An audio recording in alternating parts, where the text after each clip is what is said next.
warahmatullahi taala wabarakatuh. Berjumpa kembali dengan saya Ismatul Izzah dari program studi Pendidikan Islam Anak Usia Dini Universitas Islam Kiai Haji Ahmad Muzaki Syah Jember. Nah, dalam video kali ini kita akan membahas tentang hadits-hadits yang berkaitan dengan mendidik anak. Nah, yang sudah kita ketahui, masa anak-anak merupakan masa emas yang seharusnya dimanfaatkan oleh setiap orang tua supaya dapat mendidik, menanamkan hal-hal yang baik terhadap anaknya. Nah, masa anak-anak di sini merupakan masa yang bebas dari seluruh macam kecenderungan pribadi. Mereka itu akan condong terhadap lingkungan yang membesarkannya. Nah, hal ini juga dijelaskan oleh Imam Al-Ghazali dalam kitabnya, yaitu kitab Ihya Ulumuddin, yang menerangkan bahwa mereka itu anak-anak merupakan amanat Allah yang dititipkan di tangan kedua orang tuanya. Maka dari itu hati mereka itu bersih, merupakan permata yang berharga. Nah, mereka itu lugu, bebas dari segala macam lukiran dan gambaran. Maka dari itu ukirlah hati mereka itu dengan ukiran yang baik, supaya ia kelak menjadi pribadi yang dapat meraih kebahagiaan dunia dan akhirat. Jadi seperti itu. Kita lanjut ke pembahasan poin yang pertama, yaitu pendidikan anak dalam Al-Quran dan Hadits. Nah, di sini sudah menjadi kewajiban bagi setiap orang tua untuk mendidik anak-anak tumbuh menjadi pribadi yang soleh dan berkembang dengan sebaik-baiknya. Setiap orang tua tentu memiliki cara mendidik anak dengan versi mereka masing-masing. Nah, di sini hadits tentang kasih sayang kepada anak yang memperkuat akan hal itu, yaitu man la yarham la yurham. Artinya, barang siapa yang tidak menyayangi maka ia tidak akan disayangi. Hadis riwayat Bukhari Muslim.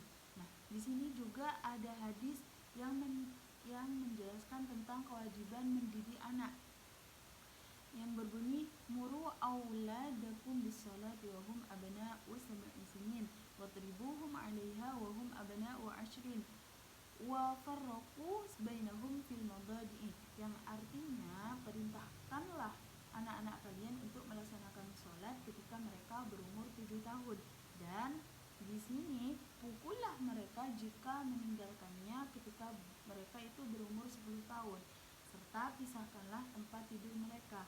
Hadis riwayat Abu Daud.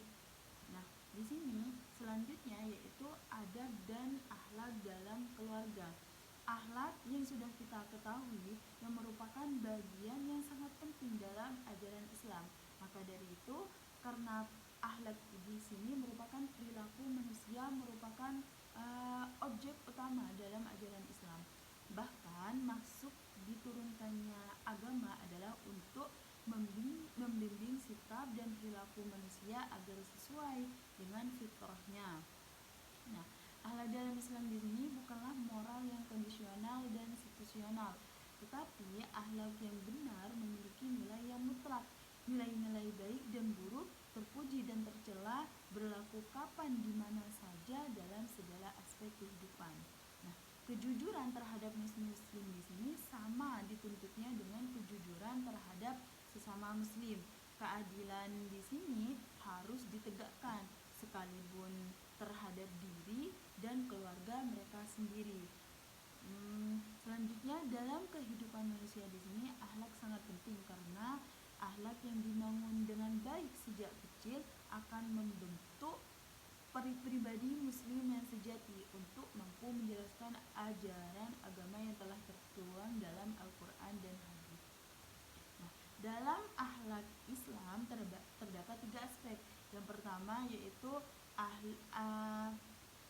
akhlak terhadap akhlak keluarga, akhlak dalam masyarakat, dan akhlak dalam bernegara. Selanjutnya, Islam di sini sangat mementingkan keluarga. Maka dari itu, karena di keluarga di sini baik lahir maupun batin memiliki pengaruh yang sangat besar serta berperan dalam pembentukan sosial masyarakat dalam rangka mengembangkan potensi dan keyakinan. Pada diri seseorang anak sangat diperlukan keutuhan dalam sebuah keluarga.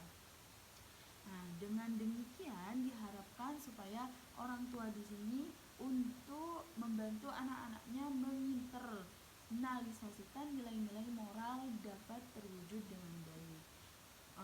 Maka dari itu, sehingga membentuk keluarga yang ideal, melahirkan masyarakat yang ideal, sehingga keharmonisan antar pangkal dan tujuan akhir akan tercipta.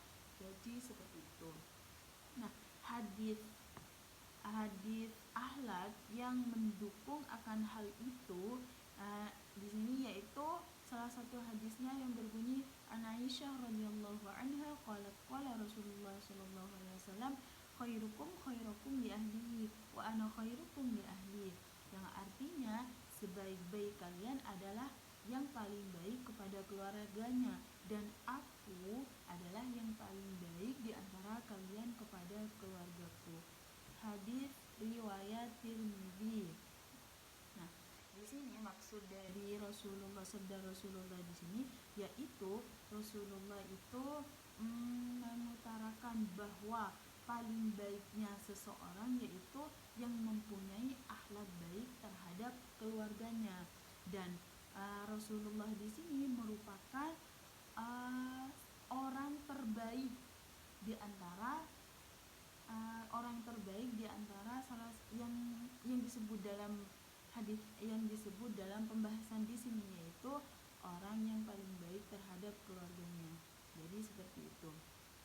Nah, di sini selanjutnya pembahasan yang terakhir yaitu hadis tentang perintah mengajarkan Al-Qur'an kepada anak.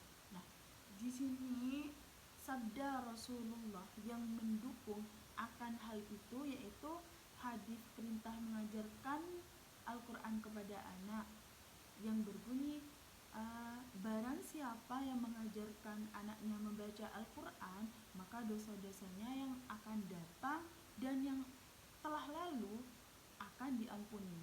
Barang siapa yang mengajar anaknya menghafal Al-Qur'an, maka pada hari kiamat ia akan dibangkitkan dengan wajah yang bercahaya seperti cahaya bulan purnama, dan dikatakan kepada anaknya, mulailah membaca Al-Qur'an. Selanjutnya hadis yang mendukung keutamaan orang tua mengajarkan Al-Qur'an kepada anak yaitu kullakum ra' wa kulluhum mas'ulun an ra'iyatihi. Artinya setiap kamu adalah pemimpin dan setiap kamu akan ditanya tentang kepemimpinannya.